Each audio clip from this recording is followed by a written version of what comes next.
With the new ban list, the Gundam Card Game just admitted its biggest issue.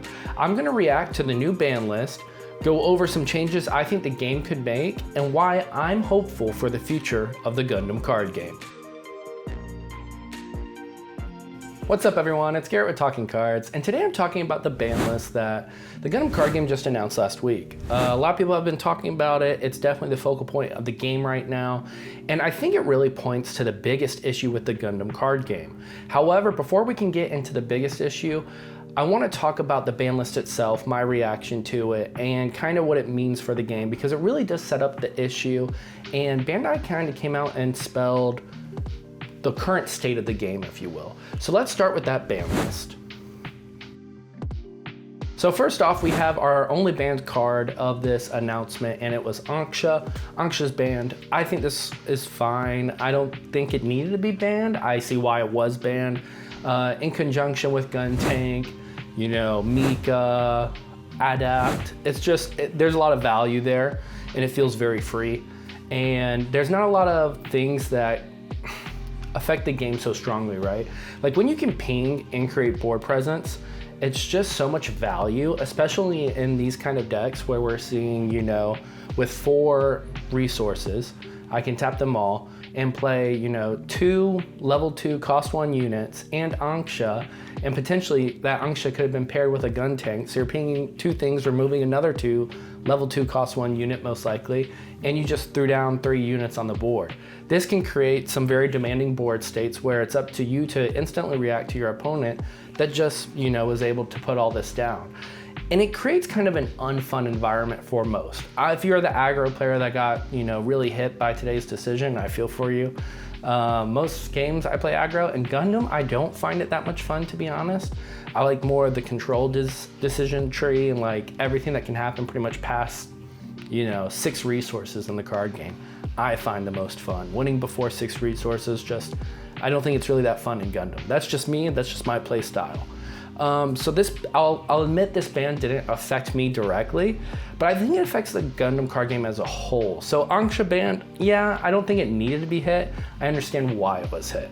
So that's all I'm gonna say about that. I think the biggest thing here though was like the banned pairs. So let's talk about the banned pairs. Amuro and Mika cannot be in the same deck together.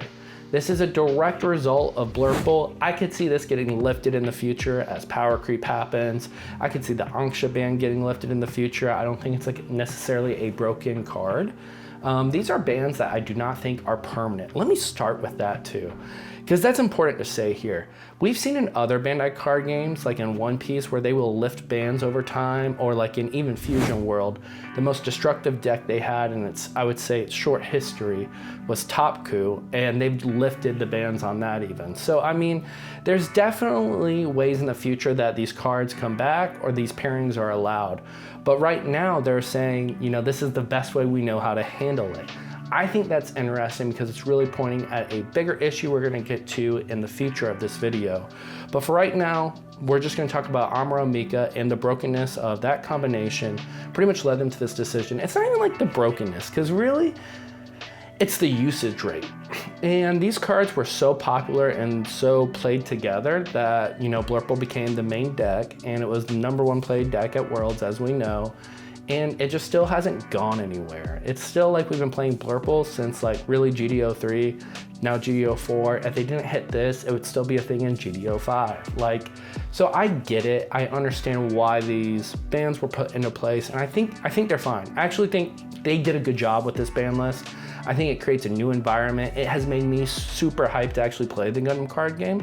And I think we're actually in the most fun spot since GDO 1. GDO 1, I think, was like this whole new world with the Gundam card game, and no one knew what to do with it quite yet. You know, even Rush wasn't as good yet. Like, no one knew exactly where they wanted to go with it. And we even saw the improvements with Rush over, you know, the course of that first set, you know, from Gen Con all the way to people winning with green-blue at regionals during GDO 1. So I really think that the Gundam card game is actually in a good spot right now. I think this ban list did a lot, and the restriction list was very good because it also restricted 2-2 pairs. And what do I mean by that? These 2-2 units that are a level 2 cost 1 and have 2 attack and 2 health have been a menace. okay? They have run amok in the Gundam card game from the beginning pretty much, and from GDO2 on have really been quite the force. Now, this is the bigger issue, along with kind of Amuro Mika, but I really don't think Amuro Mika like highlights the problem with the Gundam card game. And I say problem because Bandai pretty much said there was a problem. We just saw for like the first time in a card game, vanillas get banned together. You can only play so many of a vanilla. One Piece had vanillas. They were very good up until I would say set 4, very strong cards. They would find their way into decks.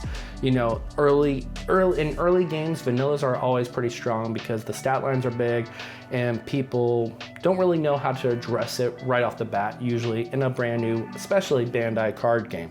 So this isn't like crazy to see like vanillas have some sort of power, but like a restriction ban on vanillas is actually pretty uncommon for a TCG, and they point to the biggest issue of the Gundam card game, which is game design.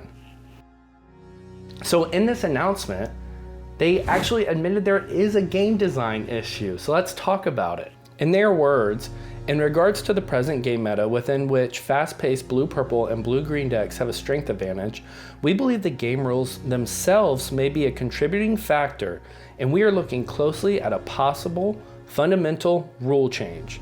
However, because such changes cannot be rushed, we are making this current revision to banned and restricted card lists as a temporary measure to rebalance the game meta for the time being. The contents of all previous revisions and the banned and restricted list will also be carefully re-evaluated.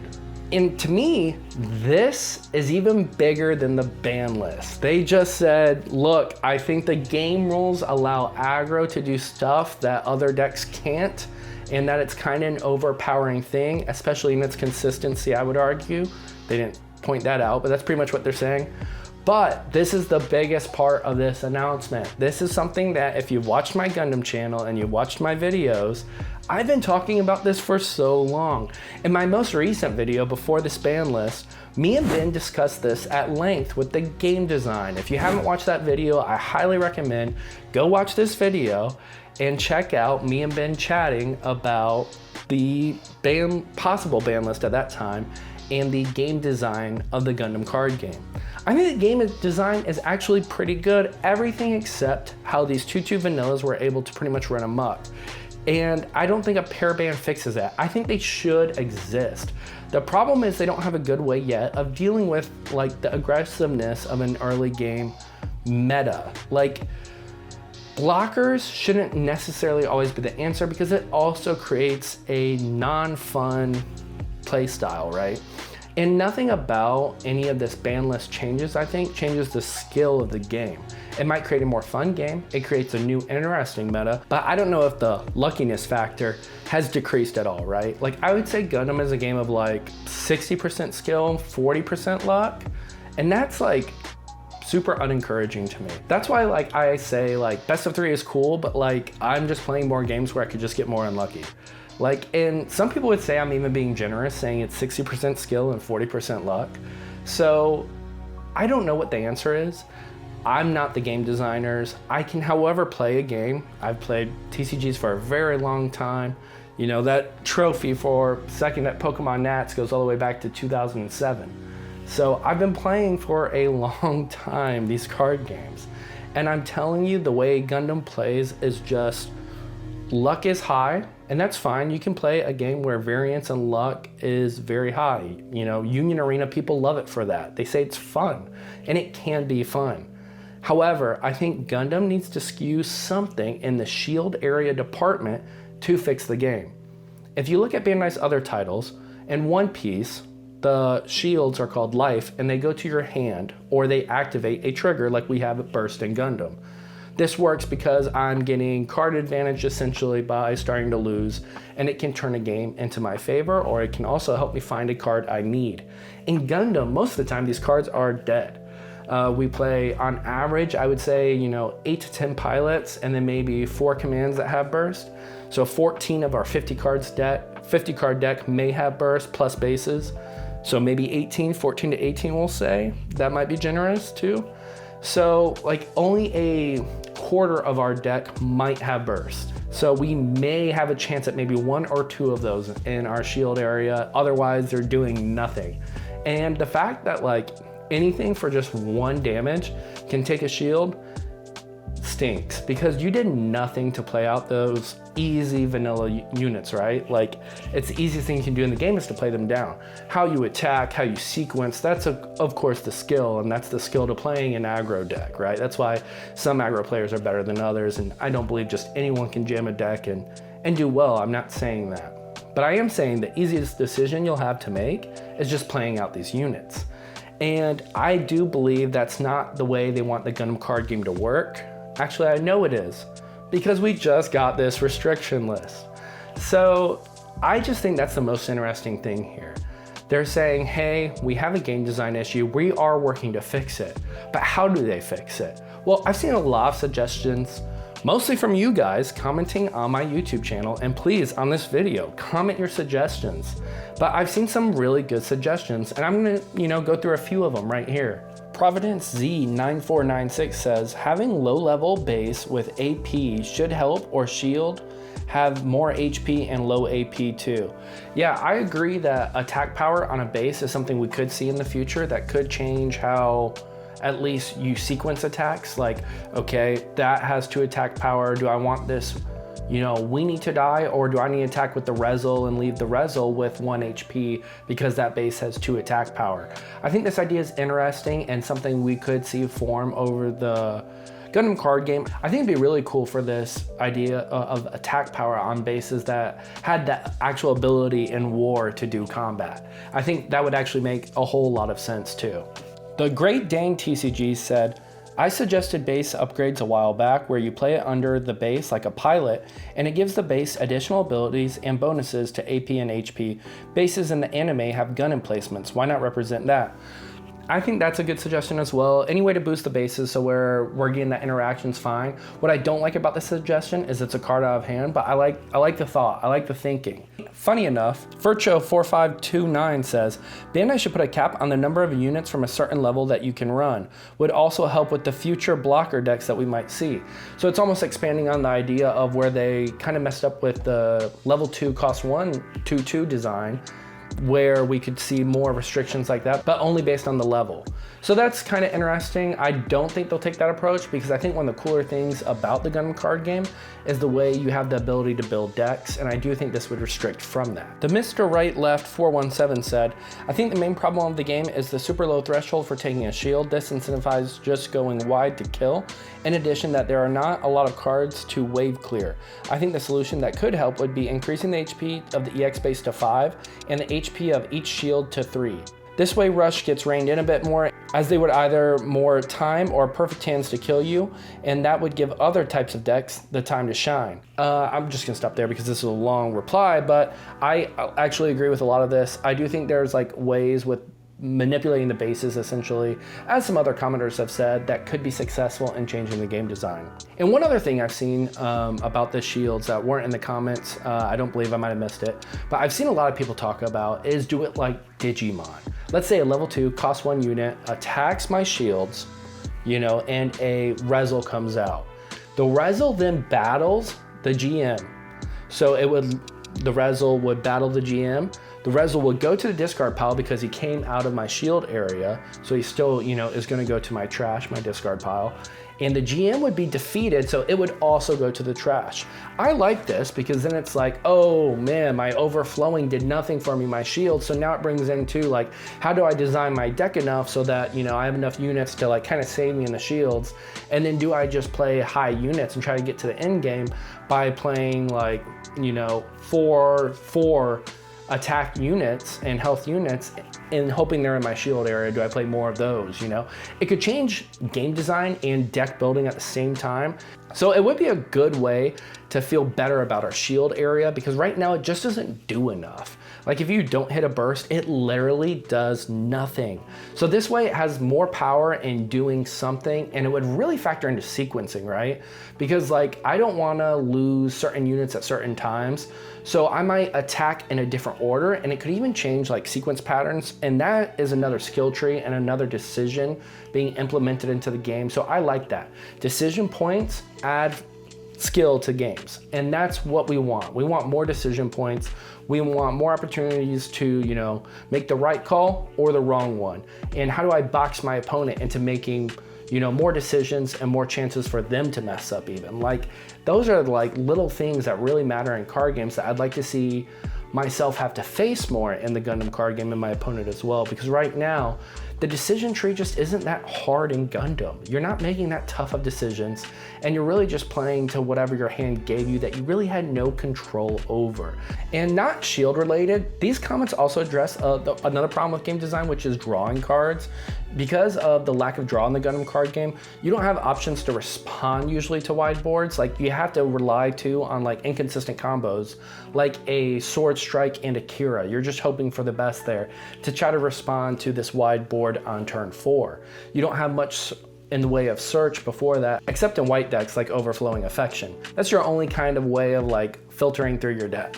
To that point, ZQ says, draw 2 cards in draw phase, game fixed. You will play more commands, thus you will have options to deal with which vanilla units swarm. And I don't hate that, I really don't. I think we need like another draw step, if you will, or something. We need some form of filtering through your deck. It's needed and necessary for the Gundam card game to bring down that luck factor just a bit and do things more consistently. And then David Gent TCG wrote, and by the way, go check out his channel. He makes great Gundam videos. He wrote, literally my next video is going to be about the #1 issue in the game being lack of genuine searchers, and honestly ones that tutor directly from the deck. None of this garbage from off the top of the deck. Gundam lacking consistency pieces is by far and large the #1 issue with this game. Great video, couldn't agree more, yada, yada, yada. But I think he has a point with the tutoring and with the searching, because we need to be able to do things consistently to answer these 2-2s. And I want a natural way of doing that. I don't want a restriction list doing it for me. I want the game design to help combat that, right? So these are the 2 biggest issues to me in the Gundam card game right now in regards to game design. It's the shield area, and it's the lack of draw / search / consistently doing things that I control or I put myself in front of in the Gundam card game. And I think, you know, if we can fix these things, Gundam has a bright future. Like, I'm so optimistic for the Gundam card game. I truly am. I think the future is great. Gundam as an IP is fantastic, you know. I have not watched every series, you know. My buddy Daniel, some of you guys might know him. He won a First Combat. He's a big judge on One Piece. Just a good guy in the community. He recommends me certain series all the time, and I'm always watching more Gundam, and it's just such a great IP, and it's such a great card game. It really is. There are so many great things about it. A lot of it feels so good. It is so close to being just so good, in my opinion, and I'm a huge fan. This is coming from the perspective of a fan of the game. I am not a hater. I want the changes because I see that the future is bright. So with that being said, I think some of these changes that, you know, these comments did and what people have talked about around the game, I think these could be the course corrections that maybe the Gundam card game needs to be successful in the future. And outside of that, I'm really excited about like set 5. There's a lot to be excited about. Look at the art in this game. Look at everything there is to this Gundam card game. It's fantastic, and it's getting better every set. Set 5 on this anniversary set, the first one, really just balled out. So like, I really think that the Gundam card game does have a lot going for it. I do think it needs some change, but I could not be more excited about its future. And I hope you guys are too. So right when you get done liking this video and smashing the subscribe button, please comment down below and let me know what you guys think, and I'll comment back. So as always, thanks for watching. It means a lot to me, and it's so cool to see you guys supporting the channel, and it really keeps me wanting to create more videos for y'all. So once again, thanks for watching. Bear it out. And if you need more Gundam content, check out this video. You don't have to be done watching just yet.